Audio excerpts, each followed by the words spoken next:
Hey everyone, Coach Patrick here from Endurance Nation, back with another post-race, although I don't think we can call it that, podcast.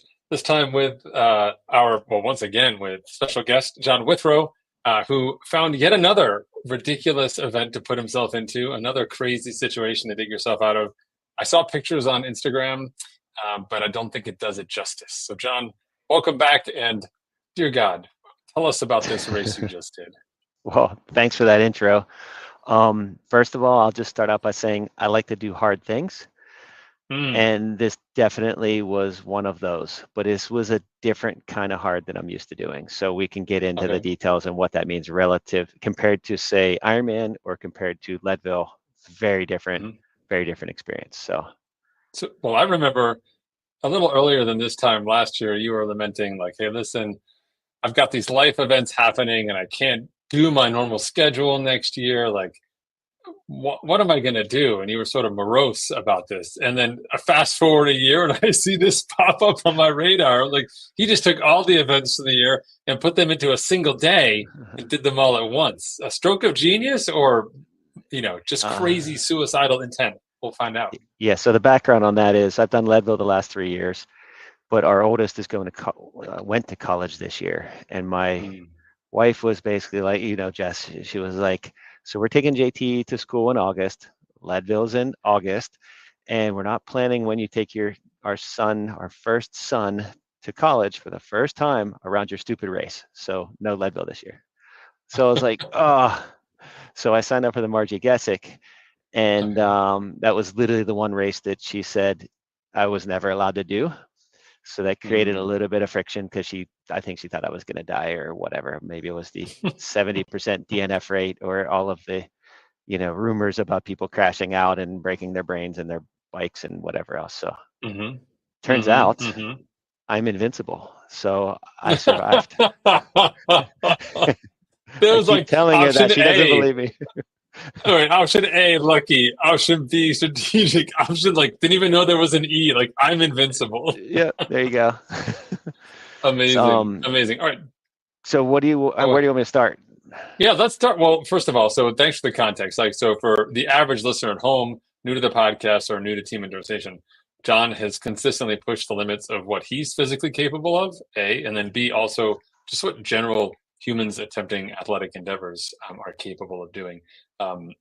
Not like go climb to base camp or something outrageous, but take ordinary activities and make them very difficult, and then see if you can make it. And so it's like a great bellwether for the team, I think, because John is consistently out the front, and back here, everybody's like, "Oh man, that might not be so bad. Maybe I could do half of that. What do you guys think?" And everyone's like, "Yeah, half sounds about right. Like, let's go." And we're like, "Great." So we make it a little bit further. So you've been a bit of a trailblazer, for which I am grateful.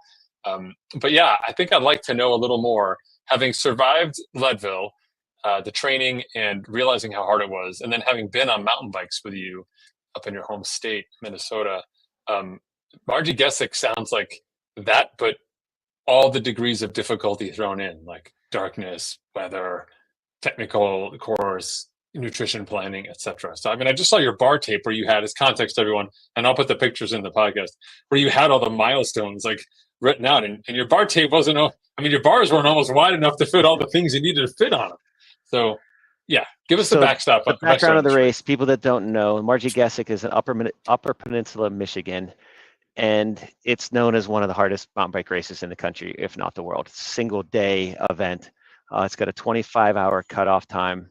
It's only 110 miles, which I say that like jokingly because Leadville is 105 miles. So you think it's kind of the same context, but it took me 20 hours. Leadville took me 10 hours, it was almost exactly twice as long. And so Leadville, altitude is an issue, and you have lots of climbing, but lots of fast descents. You have some paved roads, lots of trails, not a whole lot of single track.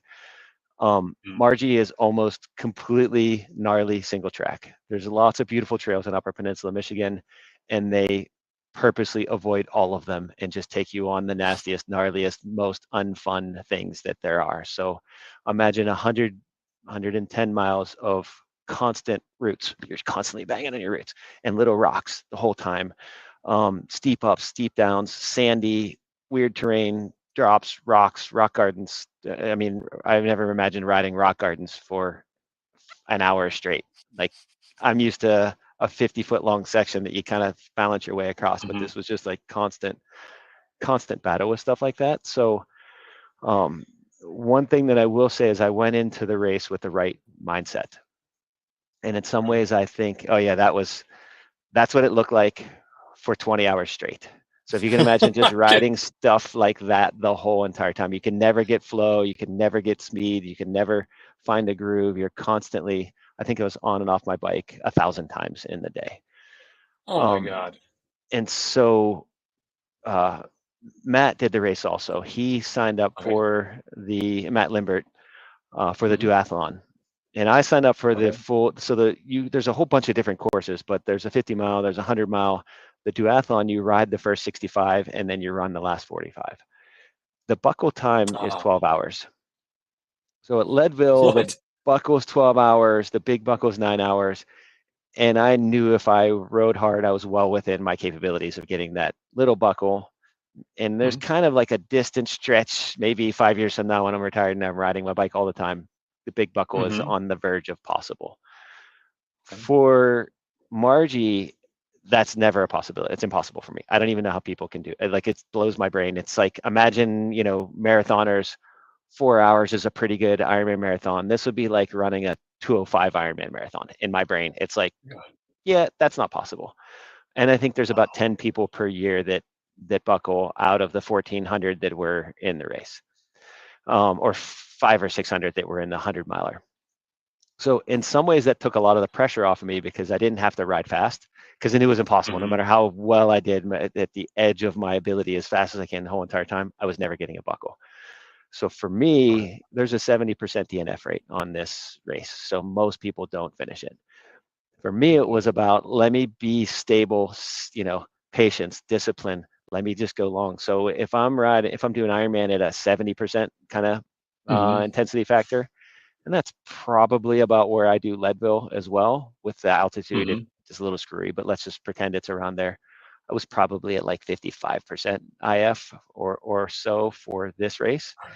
And so it was really about survival. A lot of my training was going really long, but not fast. Positional fitness, your hands, your low back, your everything. Matt took a different approach, and he's not on here to defend himself, but he kind of thought, well, he's not quite as technical of a mountain bike rider as I am. And that buckle's impossible, but the buckle for the duathlon is 22 hours. He's like, well, if I can get the mile 65 in 9 hours, I just need to average 20-minute miles and I can get that buckle. Still has a 25-hour cutoff, but he was racing and I was trying to do an adventure day. And so Matt, I think, pushed the first on the bike a lot longer. And then you realize at the end, this isn't going to work because I can't even run. I can't keep 20 minutes per mile because you're just up these hills and down them and up them. And it's just, you lose so much time running versus riding. And then he eventually got to the math where he wasn't even going to get to the 25-hour cutoff and then pulled the plug. So mine was different. I was like the tortoise that just keeps moving. I was 10 hours to that cutoff period, or to the park where he got off his bike and started running. So I was an hour behind him, and then I passed him within a couple hours, and then he was like blown up and exploded. Oh my God. So I don't know if you want to get to my race. My low point in my race was actually 4 hours in. Which how long did the whole race take you? 20 hours. Have you said that yet? 20 hours. Okay. And so you hit the race starts. So there's a big field. You put your bikes in the field, and you start in the race, and they play the national anthem on electric guitar, and then you have to run a half-mile loop on this grass loop, and it's their way to kind of spread out the field. And it's like, I'm going to be riding my bike for 20 hours. I'm not going to be running fast. So I chose to not run and just kind of fast walk and be in the back of that crowd. And I'm like, well, if this costs me 4 minutes, I'm not going to, I'm not going to trash my legs by trying to sprint a half a mile to get on my bike first. Now that probably cost me 10 or 15 minutes just being stuck behind slow people on technical things, but in the grand scheme of my day, I don't think it make or break my day. Where Matt ran that and then was trying to get up there with the fast guys. And so I just had a different approach. And I got to, I kind of took my time. I fast walked and power walked and got to my bike, and I changed. I had sneakers on. I put my bike shoes on, and then I was off for my day. The thing I didn't expect was how hard it was to actually eat anything. So you remember in Leadville, you timed, oh, I'm in this smooth section. I can eat. I'm going to eat here. I'm going to eat there. I'm going to eat there. Well, the only smooth part was the first kind of 4 to 5 miles. You're on the kind of a grass double track, and you could, but I started a race with a full belly, full breakfast, full bottle in my stomach. And so in the first half hour, an hour, I never need to eat anything. Well, the first main section took me about 2 hours. I was averaging about 9 miles per hour, which sounds reasonable. I ended up at 5.7 miles per hour for the whole day. So it gets worse later. But after you're a half hour in, there was never a single time where I could take my hands off the bars to eat. So you're either on bumpy rocks or bumpy roots, or you're pushing your bike up a hill, or you're riding down something that's super technical.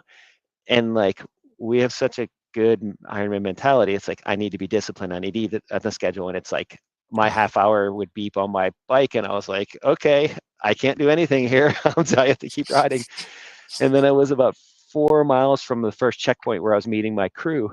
I had one guy that was crewing for me, Joe Wilcox. He was awesome.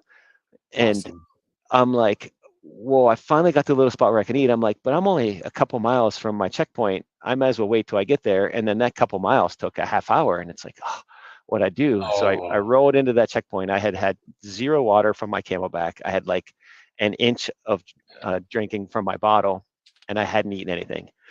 So I took my leg over the bar. I ate a bar. I ate like a scratch bar. We swapped bottles, even though I had barely drank anything, and I was off again. And then when I got a couple miles from the next checkpoint, I was like, oh man, I'm starting to get hungry, but I'm almost to where Joe's going to be. I'm not going to waste my time stopping to eat. I'm just going to wait till I get to him. And then that turned into a half hour. And when I came into that, so I'd gone the first 4 hours with just a single scratch bar and nothing else. And that's not the way you want to start a 20-hour day with no fuel. I can't even start a regular day like that, like without that kind of fuel. Okay. No, this was hard riding too. So I was, I was about 20 miles in. No, I was 35 miles in or something at that point. It's 4 hours worth. I was probably still averaging high 8 miles per hour, 8.5 or so.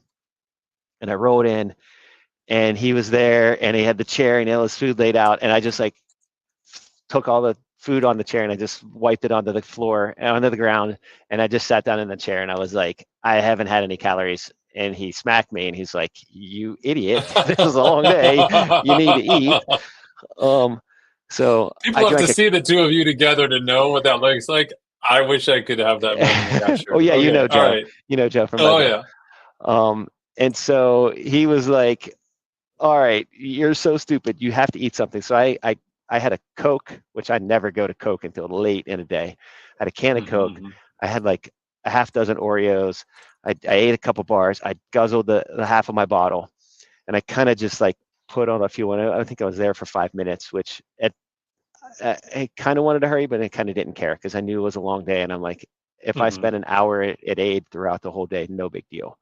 Where usually I'm just trying to get it out as quick as I can. Right. So he sent me on my way, and he's like, all right, you have to get off your bike every half hour, 45 minutes, and you have to eat something. And I had live track on my Garmin. So I had a bunch of people texting me and a bunch of people sending me messages through Garmin. And so all of the group that was following me started texting me like a half hour in. They're like, you have to eat, you have to eat. I was getting all these messages that I have to eat. And so I literally stopped, took my leg off my bars, took a bar out, and I ate it. I'm like, oh, this isn't so hard. It cost me literally 15 seconds, and I'm getting fuel in. And then that's where the magic happened, because this race, there's no aid stations in the whole race. You have to collect tokens on the way. There were a bunch of these like fake checkpoints with no tokens in them that just frustrated you. I forgot to tell you, the whole point of this race is to frustrate you. So they know you're not going to go fast. Anything that's flowy, they avoid. There's a nice downhill trail that was on the course. We did it uphill, so you have to like walk past all these cool jumps and be like, oh, I wish you were doing this the other direction because this would be a lot of fun. But instead, I'm pushing my bike up this stupid hill. But I knew I was going to get on and off my bike a lot. I knew there was going to be rocks. I knew there's going to be roots. I knew there were going to be fake checkpoints. And their whole point is to just make you quit. And every time I got one of those things that would normally frustrate a normal human being, it just fueled me. I'm like, oh, this is their test. I'm passing. Here's their test. I'm I'm passing. And I passing. just kept I'm like, passing. it kept fueling me. But because there's no aid stations, the local community comes out in droves and they call them trail angels. The people just show up places and they put up a tent and they offer you things. So Wow. I was like a half hour before one of my checkpoints and I came by this dirt road and there was a white pop-up tent thing and they had a grill there and there were a couple people stopped. So I stopped. I'm like, well, what's going on here? And they're like, you want a hot dog? I was like, yes, I do. I had a hot dog with sauerkraut and 2 pickles. That's what I had for my like break there. It was awesome. And Wow. so it was like, all right, that got me moving. I rolled into the next, probably a half hour later, and there was a little tiny, like a little tiny parking lot where the single track just goes across. You know, you could park like 3 cars at a single track. And Okay. there was a lady, like this angel, a trail angel, sitting behind her truck, and she had a little folding table set up. Then she had these blueberry cake donuts, old-fashioned cake donuts with icing on them. And I was like, Okay. I stopped, got off my bike, and she had a cutting board, and she was cutting up slices of orange. So I had a blueberry sugar frosted cake donut and a half of an orange, which in any other part of the world or any other time in my life, those would be the 2 most disgusting things to eat together at the same time. And it was like awesome.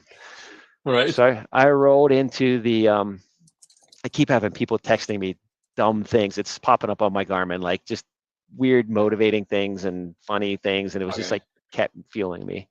So I got into Right. the park at mile 65 where I'm 10 hours in now. After that 4-hour low point, as I was eating all of this stuff I found on the, anytime I saw anybody, I just ate it. I started to get Mm-hmm. better and stronger and I was doing fine. And I roll into the park where Joe was. And I sat down on the chair and I told him about the delicious hot dog, with sauerkraut on it that I had. And there was a guy walking by in the park and he had cheeseburgers cut in half on a plate. He's like, you want a cheeseburger? It was like half cooked, fatty Mm-hmm. cheeseburger. I was like, yes, I do. Ate that Mm-hmm. cheeseburger. It was so glorious. Where it's funny, and you haven't interrupted me, but for those that don't know, I've done 11 Ironmans, and for me, I'm like methodical, robotic about what I eat. I have my infinite, and I have a bar at every checkpoint, and I have it all mapped out, and it's exactly by the science. To think of Mm-hmm. eating half raw cheeseburger and a hot dog with sauerkraut, and I had a soft taco at one time. It was just Mm-hmm. the most random things, but I was just craving fat and fuel. I probably ate. Mm-hmm. I think I drank 5 Cokes and 2 bottles of ginger ale and a bunch of cookies. And some people have candy on the side of the road, or they're handing out bananas. So it was actually kind of interesting, and it Okay. worked great for me. No, everything was fine. Wow. So Oh my God. I don't know if you want to stop or redirect me a I, different way, but I'm now sitting at mile 65 and I'm 10 hours into the race and I'm okay, feeling Miles. great. And I feel first of all, I love that the low point happened at hour 4, which in the context of an Ironman would be like mile 10 of your bike. You're like, this is the worst part of my day. And for anyone who knows, it's like hitting the wall in a marathon at like mile 5. Like, um, to be that low and to bounce out of it, like, I mean, I know you're internally very strong and resilient, but I've got to believe, just let's gut check real fast on the people around you. Like, you're feeling good sort of 10 hours in, but like what has happened to the overall field that was once crowded? What's going on? Yeah, I'll get to that. But a lot of people, they only made it as far as that park at mile 65. There's like death and Mm-hmm. destruction on the course. A lot of the downhill stuff, it wasn't like downhill, you think big jumps and downhill. It was just rollers, sandy trail with a bunch of rocks in it. And Okay. so you couldn't ride it at a medium, but you would have been a disaster on this course, Patrick. Like you either had to Yeah. walk down it or you had to bomb it, and there's no in between. And I kind of like the bombing it part. So Okay. people were afraid by that point. You saw people that were like faces looked like death. You saw people some people looked good, but most people looked bad and miserable. And every time I saw somebody miserable, it made me smile. I was like, oh, okay, I'm doing better than that guy. And it was fine. Nice. Okay. Wow. I gotta say, I was just on your Instagram, which is why I wasn't interrupting you, looking at some of the pictures. Yeah, that sand just looks like it just wants to eat you up. Oh Like yeah, the just one go right point over your bars. there was, so this is again to their point of making everything miserable. They put you on the worst single track that they have in the area. And Mhm. there were some roads that you were on. There was one section, I'm like, oh, we get a dirt road. This is going to be a fast section. This is great. And you go down it, and all of a sudden it was like 9 inches deep of sand. It was like the beach. And you kind of like sliding down this hill. It's hard to go straight on sand. And like, okay, a bunch of people are walking their bikes down the hill. I'm like, oh, I'm awesome. I can ride this. I'm like riding down the hill super fast. My bike's sliding all around. You make the turn, and it's like a third of a mile back up a hill in 6-inch deep sand. It's like, well, I can't ride that. You just start pushing your bike, and your shoes are filling up with sand, and there's no way to get around it, and you're just like walking on this like Oh, deep sand. I'm like, oh my God. okay, they're just trying to frustrate me. I can do They this. are. Just keep pushing my Wow. bike and just keep walking. So there's a lot of stuff Okay. like that. I'll for folks listening, I'll put the pictures in the post and everything, but that's just, I mean, that sketches me out. I can handle sand, but that's wild. Yeah, What this tires is were you running? Yeah, tell us real fast. What were you running for tires? Like, would you decide so. to go in battle equipment? I went to Forecasters, the Forecaster version 2s, which is kind of like a trail tire. It's almost an enduro. It's kind of a trail tire. It's not an enduro tire, but it's beefier. It's got a lot more tread. It doesn't have great rolling resistance, but there's nowhere you needed rolling resistance. Matt actually recommended that because I usually ride.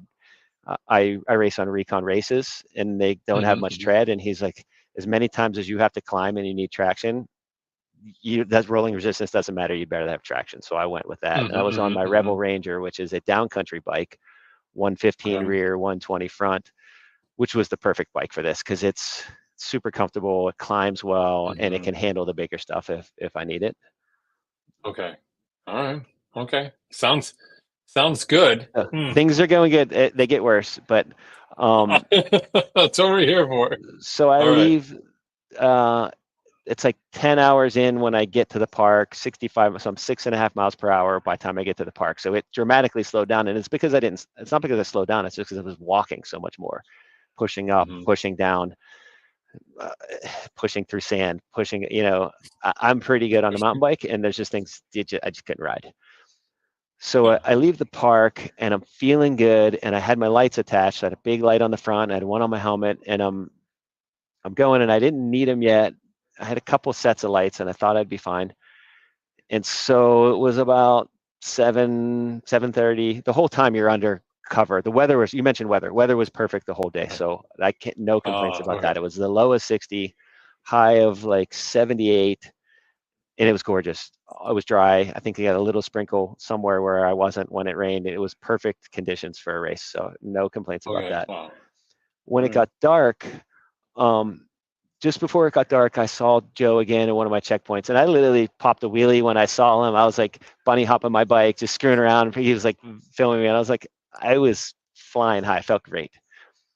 Then when it got dark, it was even better because I've ridden my bike a lot in the dark and prep for this. So I put my lights on. I could see really well. It relaxes me, and everybody else was freaked out, and I was just started to have fun. So I got these mental boosts.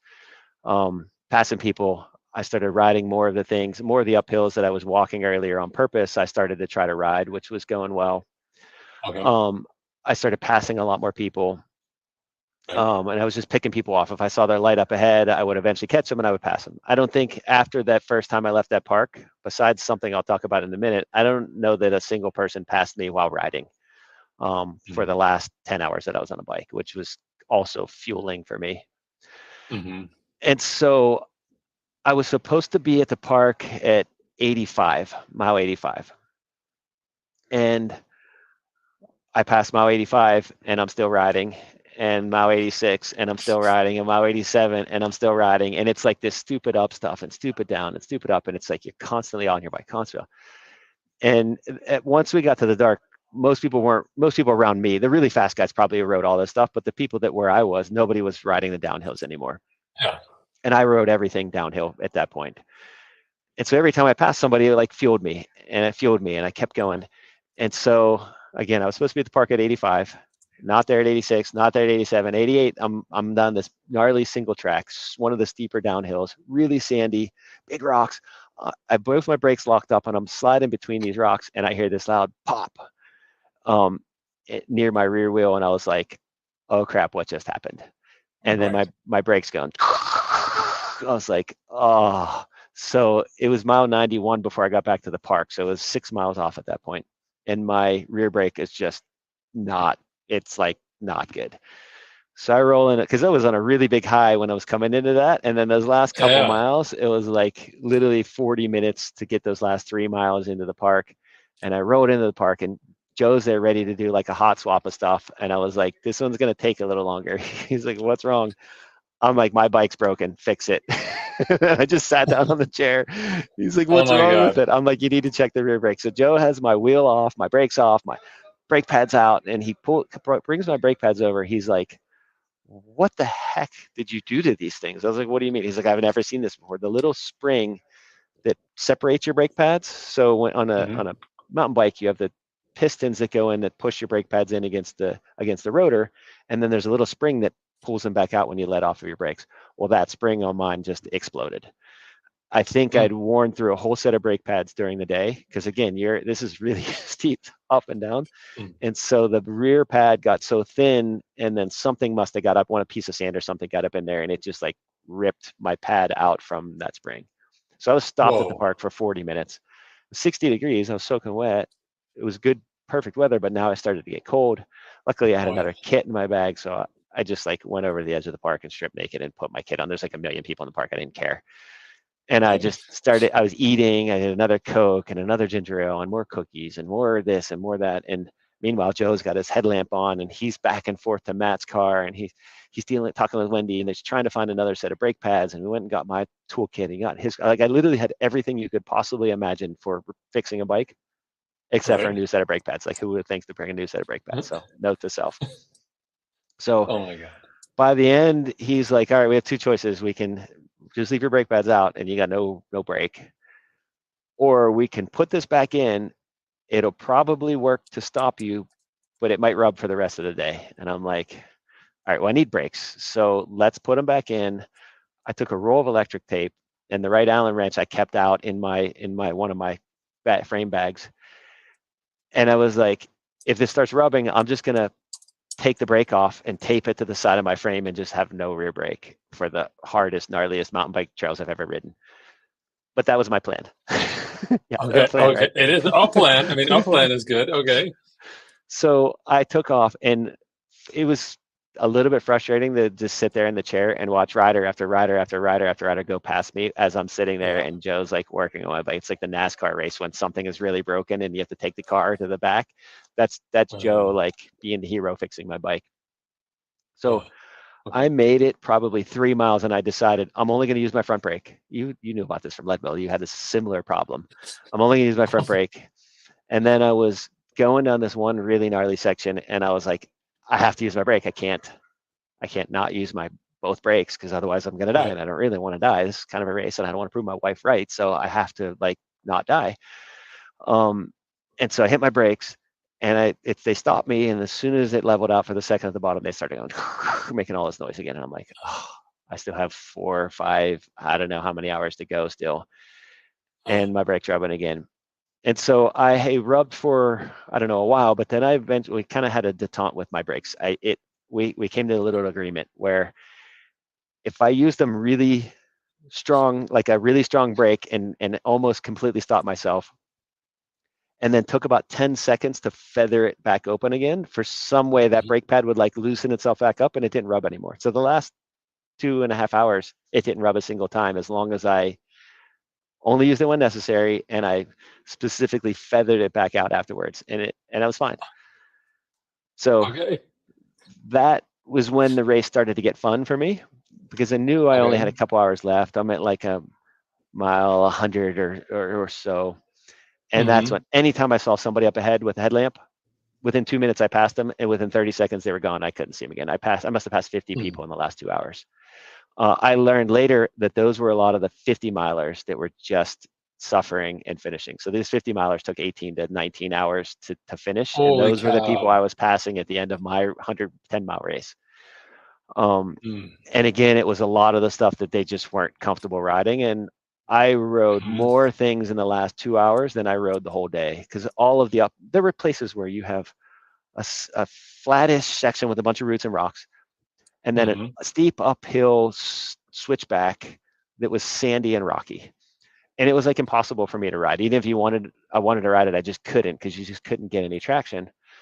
So you get off your bike, you'd push it the 5 feet to the top of that tight switchback, but with your light, you can only see 20, 25 feet out there.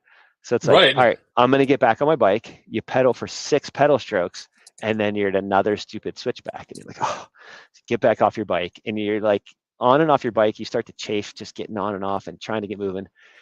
And so you do like 2 or 3 of those. And then finally you're like, well, I'm just going to push my bike to the next one. And you push in, you're around the corner, and then there's no turn. So you get back on your bike, and then you're 5 pedal strokes, and you're like, oh, now here's the turn. And so it was just like this constant frustration of like, I don't really want to get off my bike, but I have to get off my bike, but I don't want to get off my bike, but I have to get off my bike. And just like over and over and over and over again. Okay.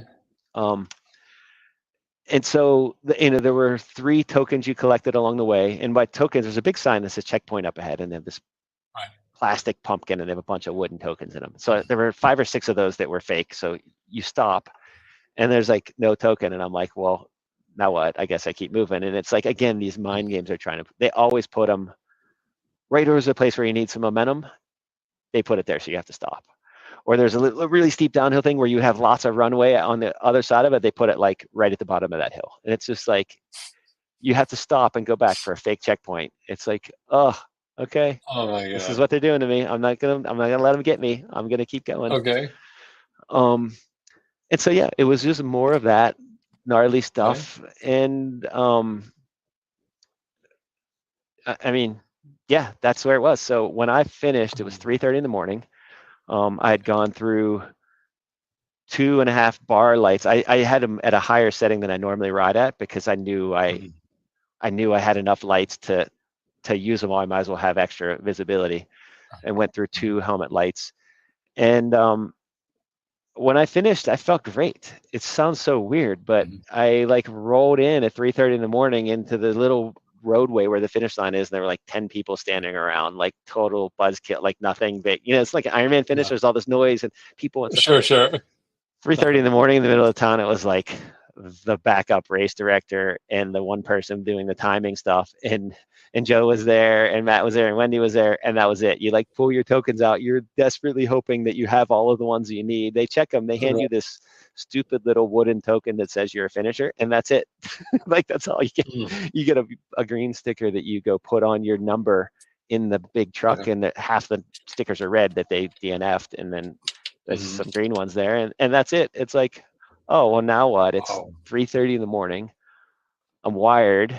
You get a couple of slices of pizza. We drove back to the VRBO, and you're caked with dirt. So then you showered and clean out the tub, because it's the VRBO and you don't want to leave it a mess. It was 4:45 by the time I went to sleep, and I woke up at 9:15, and it's like, oh, I need to pack my stuff into my truck so I can drive back 7 hours to Minnesota. And it's like, it was just that part was exhausting, because I normally get 8 hours sleep every night, and like only sleeping 4 hours after. I mean, just imagine sitting on a couch for 20 hours straight, how hard that would be. So like riding a bike is different, but also hard. So there you go. There's my story. Unbelievable. The people who know John know that everybody's a red sticker on a day like that. That's wild. Like, just to hear you talk about the terrain, having ridden with you and seen you handle what I consider to be challenging terrain, just like it's not even there. To have you say like that's hard and technical means that's just like next level. Like, it's like a double black diamond, but like off the side of that, because the double black diamond was kind of organized. Like, that's just unbelievable to me. That's crazy. Yeah, so to be clear, I wasn't unsafe. The whole day felt safe. It was just more difficult, because even when you're just riding a lot of like rocks that are the size of, like a softball size rocks, but there's 1,000 of them, it's just not fun. Yeah. And it's hard. And if you don't have really good balance, it's just hard. Right. But I think also like the fatigue and the darkness, right? So like, what's not dangerous, but like when you're exhausted and you're tired and you're like the parts of you that normally get a rest when you're on a flat road for I don't know, half an hour, Yeah, that none of just that. start to all fatigue on you. Yeah, just the relentlessness of it seems crazy. So I guess, we talked a little bit about the equipment. Like, I'd be curious for you, like, if you were to go do it again, now you know what you know. Like, would you, obviously, aside from bringing a brake pad, what would you do differently? Like, what's the takeaway Um, from this that you're like, I think, well, I will it'll answer be a that. better Before, race. let me answer a question that you didn't ask. When I Mm, finished Leadville, immediately I'm like, oh, I can do faster next year. Oh, I want to go back. mhm. Let's get back here. When you finish Ironman, you want to go back. Even as miserable as Kona is, when you finish it, you're like, you need to go back I there. know I can do Sometimes that better. takes a month to get there, but I finished this race and I'm like, I checked that box. I'm all set. I'm good. Now, if one of my buddies wanted to go, I would either crew for them or I probably would go back and Okay. do it. But Mhm, so what would I do differently? I probably won't. mhm, Maybe, or mhm, at least not for a while, unless there's circumstances that force me back there. And I would do it again. It was mhm, fun. But my equipment was spot on. I had inserts in my tires. I ran a little bit higher mhm, tire pressure. I had the better traction on my tires. I had the exact right bike for it. mm, Obviously, I would take an extra set of brake pads. I would have taken an extra set of everything. I had an extra chain. I had a couple chain links. I had an extra set of wheels if you needed them. I wasn't sure if you're allowed to change wheels or not, but I figured just in case I would finish and DNF myself, but I was finishing the stupid mhm. course if I had to. And I didn't need any of that stuff. I had all kind of tools, all of these things. I had 40 bars to eat, different varieties of it. I had 4 of them over 20 hours. So I just ate everything else. Got it. Um, so I wouldn't have changed anything. And frankly, my preparation was Mhm, good. I think I lost fitness this year. Not fitness, mm, top end. I did a yeah. lot of long, slow riding. I did a couple 12-hour rides where I started in the afternoon and I went into the middle of the night because I needed to test my Mhm, life. I needed to test durability. I needed to build up the positional mhm, fitness. It probably wasn't the best for racing, John, but it yeah. was fun for face a challenge and complete it, John. So I'm glad that I Mm, did it. Again, a downcountry bike is perfect for that. Inserts in the tires, better traction. All of those things are good. But mhm, frankly, I probably could have done that on a trail bike. I could have done it on an XC bike. It didn't really matter because my mind was in the right spot for that event. mm, And I didn't have race hat on where I have a yeah. switch, race hat and at Leadville, I Mhm, have a race hat on. At Ironman, I have a race hat on. No matter what, mhm, Lutsen, I'm always racing. But this was right. kind of like I'm enjoying this stupid, crazy, weird adventure, and Mhm, I kind of liked it. But that doesn't mean I liked it amazing. enough to say I want to do it again next year. Right. Well, listen, I mean, you smashed it. Like, I think when we talk about execution, like race days about execution on fitness, I think execution mattered even more here, just given your ups and downs, like the problems you had to solve, like just not being able to eat, getting 4 hours in and being like, I haven't eaten anything, not because I'm distracted, but because literally I can't possibly eat, and then adapting to that, the mental side of just turning, saying like, this is a game. Um, and they're just, I'm passing these tests, like just great insight as to um, how ordinary people tackle really hard things, with the right, I mean, obviously good Well, to be preparation, clear, everything, I'm but like mindset. extraordinary, not ordinary, but I So get it. sorry. I tried to sleep that in there. Your radar picked that right up.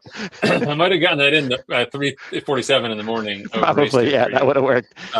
But there's no other time. Well, fantastic. I mean, kudos to you. I'm constantly amazed at how you continue to find things to challenge yourself, and like I said, raise the bar for the team. This is no different. I'll put the links up. Everything. I'll put a link up to your Strava so people can kind of live vicariously through you. It was But 14,000 feet whatever of you, gain. So Strava says it was my highest gain ride ever. And I've done some pretty long and big rides. So that was fun. that's crazy. That's If that's anybody so wants crazy. to do this race, it sells out in 60 seconds. Usually Oh, mid-October, October 13th, they open sign up and within 60 seconds it's filled. So you really it's need to gone. intentional about signing up. All So right, I'll make sure this episode gets out before then with the links. I did see that when I pulled up the website before when I was showing it to you. I was like, it's yikes, either October 13th or it'll be Halloween. It's some weird day at some weird time. somewhere in there. But very cool. They're cool dudes. It's a great vibe. Okay. I can't say enough things about the vibe, the organizers, the Hmm. community.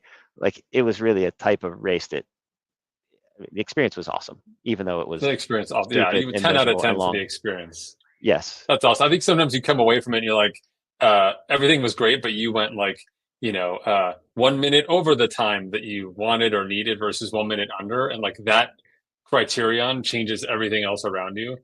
It sounds like you organized the day so that everything was awesome. And that part about the over under just didn't even matter. Yeah, I guess that'd be between 17 and 21 hours. So I was in my window. Dear God. Unbelievable. That's unbelievable. Well, I hope that when you decide to smack Joe back, that's captured on video at least, because that'd be pretty funny. And happy recovery to you as you go forward. And please don't invite me for another adventure like that. But if you got anything ordinary you're doing, like a training day, I'm down for it next year for sure. Sounds good. Well, thanks a lot. It's great to talk to you. And Same. we'll do it again in the future with some new other stupid Withrow trick.